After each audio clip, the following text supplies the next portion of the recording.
अवयव देहदान संकल्पित उपक्रम प्रेरणादायी डॉक्टर पांडुरंग खटावकर यांचं वक्तव्य. शिरूरमध्ये जागतिक देहदान जागृती दिन साजरा. अवयव देहदान संकल्पित व्यक्तींचा मान्यवरांच्या हस्ते सन्मान. स्वतःचं आयुष्य जगतानाही इतरांच्या सुखदुःखाचा विचार करणारी माणसं समाजाला प्रेरक असतात. मृत्यूनंतरही स्वतःचा अवयव अथवा देहदान करून इतरांच्या आयुष्याचं जगणं सुंदर करणारा हा उपक्रम समाजाला प्रेरणादायी आहे. या उपक्रमशील कार्यातून जगण्याची ऊर्जा मिळते. त्यामुळं नेत्रदान, त्वचादान, अवयवदान व देहदान अशा उपक्रमांची गरज असून ही चळवळ वाढवण्यासाठी आपल्यासोबत राहून सर्वतोपरी सहकार्य करू असं मत शिरोळ पंचायत समितीचे तालुका आरोग्य अधिकारी डॉक्टर पांडुरंग खटावकर यांनी व्यक्त केलं. येथील शब्दगंध साहित्य परिषदेच्या वतीनं जागतिक देहदान जागृती दिनानिमित्त सामाजिक बांधिलकी स्वीकारून अवयवदान, नेत्रदान व देहदान संकल्प केलेल्या तसेच संकल्पपूर्ती झालेल्या 40 व्यक्ती व कुटुंबाचा सत्कार डॉक्टर पांडुरंग खटावकर व अनिलराव यादव यांच्या हस्ते करण्यात आला. यावेळी ते बोलत होते.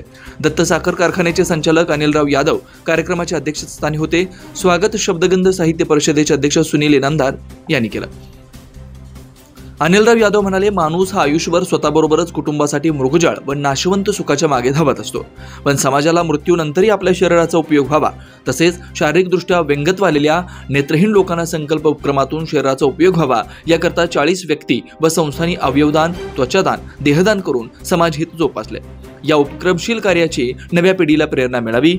यावेळी शब्दगंधचे पांडुरंग माने, डॉक्टर दगडू माने, डी.बी. चव्हाण, पांडुरंग पवार, बजरंग काळे, बाबासाहेब नदाब, राजेंद्र प्रधान, खंडेराव हेरवाडे, सचेतन बनसुडे, राजेंद्र दाभाडे, बाबासाहेब कोळी, गजानन संगपाळ, देवाप्पा पुजारी, विजय आर्गे, विराज यादव, राजू माने, मदन गावडे, अविनाश सूर्यवंशी, बाळासाहेब कांबळे, नंदकुमार माने, रवींद्र पुजारी, कबीर कांबळे, रामराव सूर्यवंशी, आशा सूर्यवंशी, पूजा हेरवाडे, सुनीता वाडीकर, रंजना बागडी, कार्तिकी तरमल, मनीषा कोळी, शीतल बनसुडे, अण्णाचो पाटील यांच्यासह मान्यवर उपस्थित होते.